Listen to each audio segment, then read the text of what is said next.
Peace. I'd like to welcome you back for another self-mastery session. I'm Brother Haatim. I'd like to welcome you.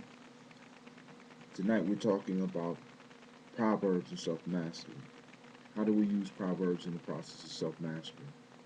What we do with Proverbs is that we use these Proverbs to pull wisdom out of ourselves, because we firmly believe that the education system or education process is about pulling the information that is already in the individual out. And what these proverbs allow us to do is to extract this wisdom from ourselves by looking at it, by studying it, by understanding it, and then understanding it deeper each time we use it. Now the challenge is to scribe it. Now in our system, what we consider scribing is basically you're going to write the proverb down as is. You write the whole thing down. Then you go back and you define this proverb for yourself. Always remembering that you're doing this for you. You're not doing this to impress the group that you may be doing this exercise with. You're writing it out and defining it for yourself. Then you go and your next line is writing about how this proverb, how knowing this proverb can improve your life.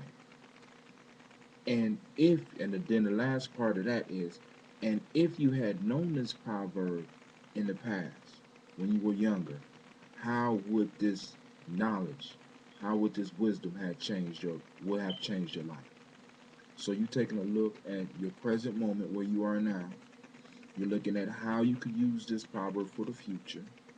You're looking at how, if you had known this proverb, how would this knowledge or how you believe this knowledge would have changed your past. So you're looking at your total self in the scope of time. Now, one of the books that we use is called The African Openings to the Tree of Life. See that?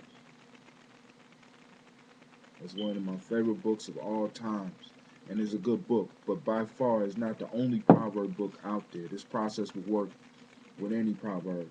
I wanted to show you some of my little notebooks that I've been working on over the years, and I've been doing this process for years so that you don't think that I'm just prescribing something, prescribing medicine, and I'm not taking it. I got books after books full of proverbs, and I done went through the African Openings to the Tree of Life over and over again. Now, the next step is selecting yourself a favorite proverb. When you select a favorite, in the sense of favorite proverb, or you memorize as many as you can, use these as like magic words. Use these like medicine. You work with them in your meditation. You work with them throughout your life, and you try to extract every piece of wisdom out of them that you can. So, for example, there's certain proverbs that I have used over the years, like those who are not willing to sacrifice shall not be fulfilled. That's out of the Tree of Life. That's one of my favorite ones. Every year, it means something different to me. Now, one of the major reasons that we have individuals scribe these is so that you are able to go back and look at what you have, what you wrote in the past, and compare it to how you feel in the future.